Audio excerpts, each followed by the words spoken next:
Washington picks up a linebacker with an elite ceiling in Ramzak Fruean.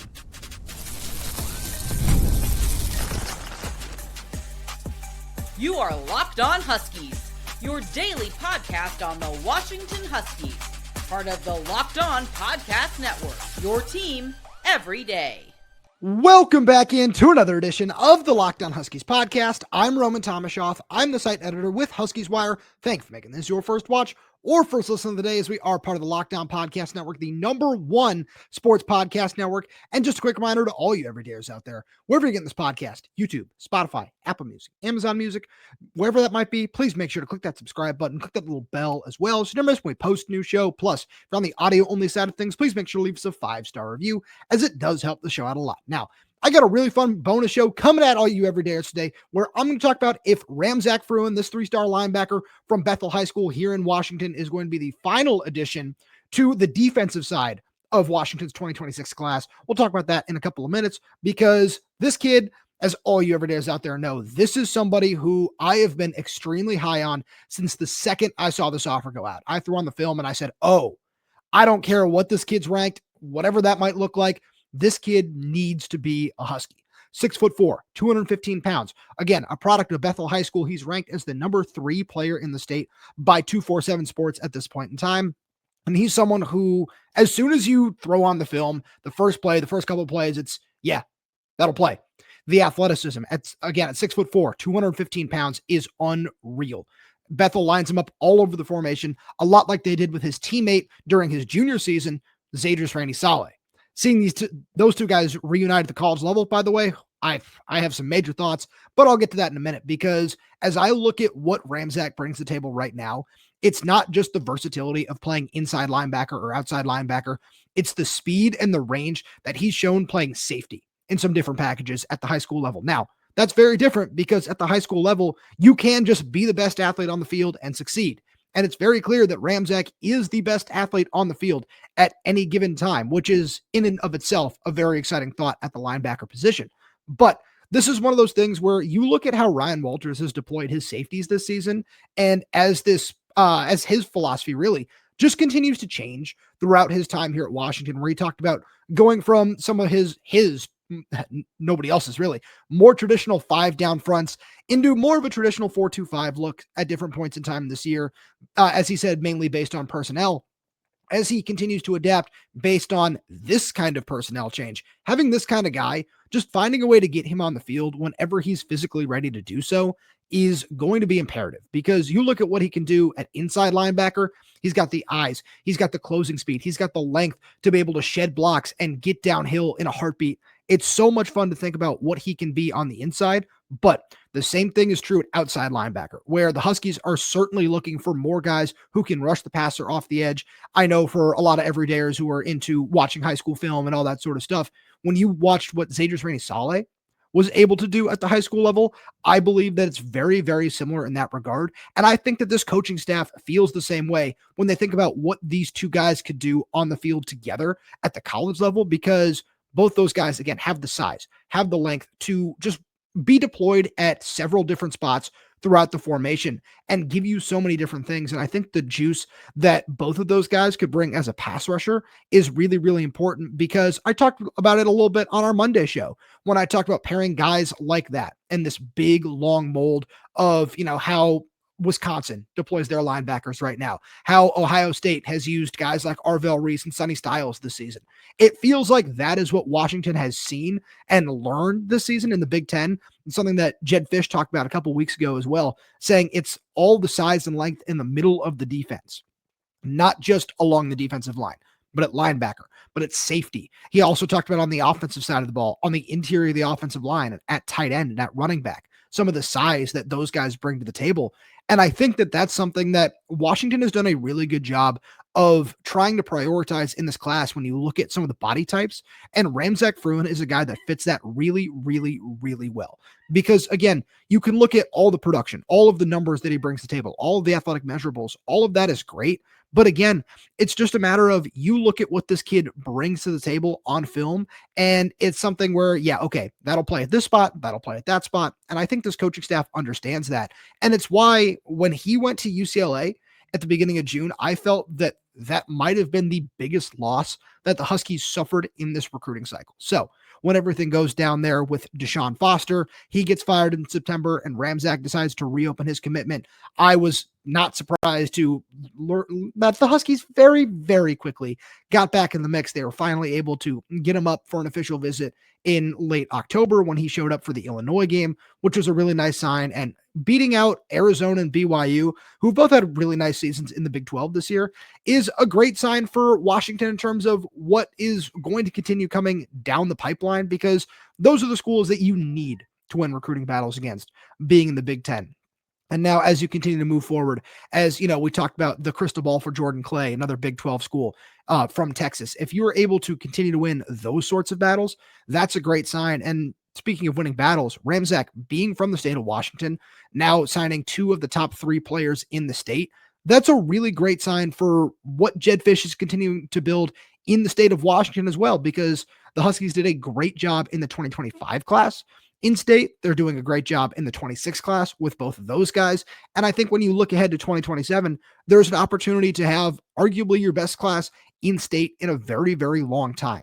So continuing to develop those pipelines close to home is so, so important, because with a guy like this, I don't know if he's going to be physically ready to play in year one, because listed at 6'4" and 215 pounds, he's a little bit on the skinnier side.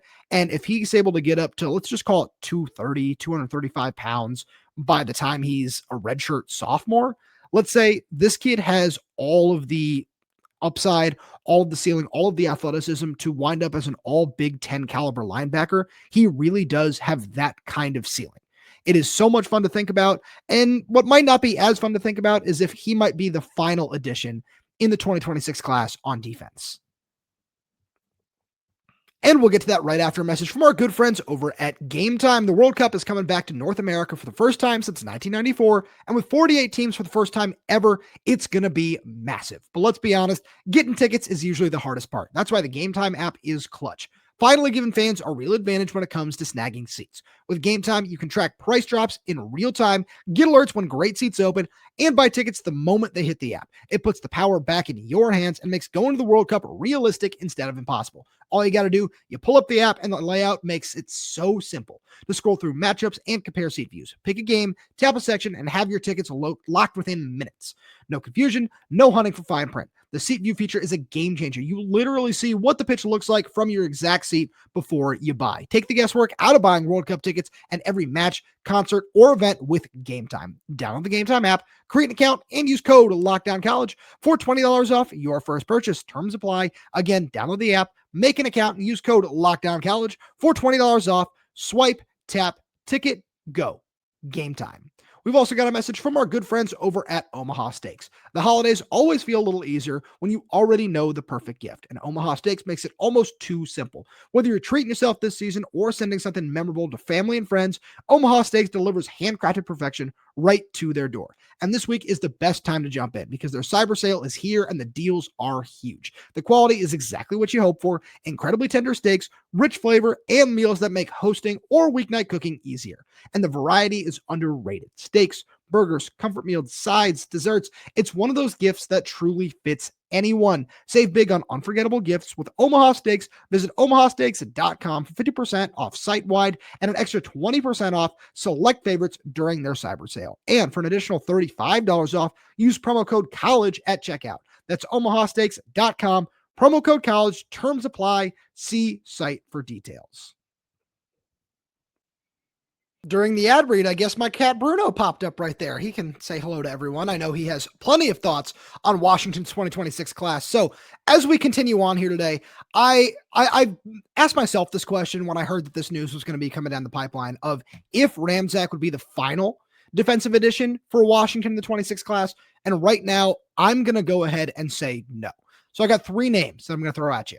They're probably not the only possibilities out there right now, but the first name is 4-star defensive lineman Jae'lin Battle, the Baylor commit who was up for an official visit for the Purdue game a couple of weeks ago. He's a name that I'm keeping a very, very close eye on because I got a question from a good friend of mine who we love to go back and forth on recruiting, and he asked me, would J.D. Hill and Jae'lin Battle cancel each other out and you can only take one of those 2 guys? And I said, absolutely not.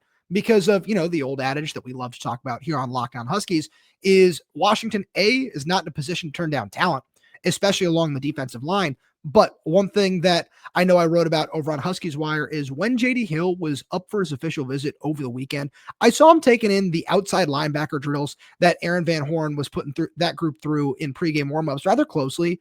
So that kind of led me to believe that he might start his Washington career out on the outside and then move himself further in as he continues to add weight and maybe grow a little bit as well over the course of his college career. So I think that Jae'lin Battle, who's a little bit bigger, I think he's listed at 6'3", 280 right now. He's one of those guys who I think that you can start him off on the interior, and that gives you, I would say 2.5, because Derek Coleman-Brusa can absolutely play edge and interior at 6'6", 275, 280 pounds.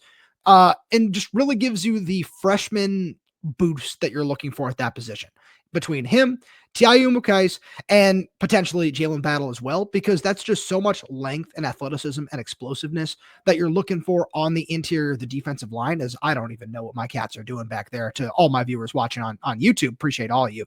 I think that this is one of those scenarios where if you're able to add a guy like that to this class, it just really takes it into the stratosphere, because for anybody who is sitting here in mid-September, myself included, saying, what's this defensive line class going to look like? I felt that you might have a nice under the radar late addition or two.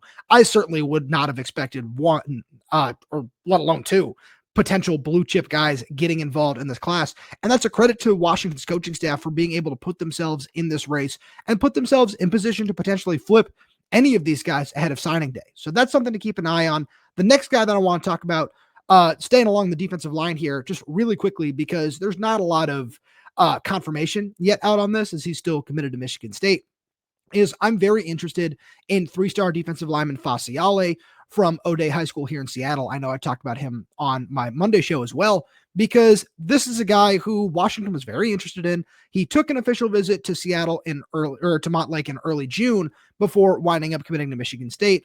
But with Jonathan Smith getting fired, there's always the chance that things could change and he could wind up backing off his commitment. So I think that's just something to keep in mind, because in terms of size, where he looks like a guy that might also start off on the edge before maybe eventually winding up moving inside toward defensive tackle, he's just one of those guys who has the positional versatility and the frame that you're looking for at that position.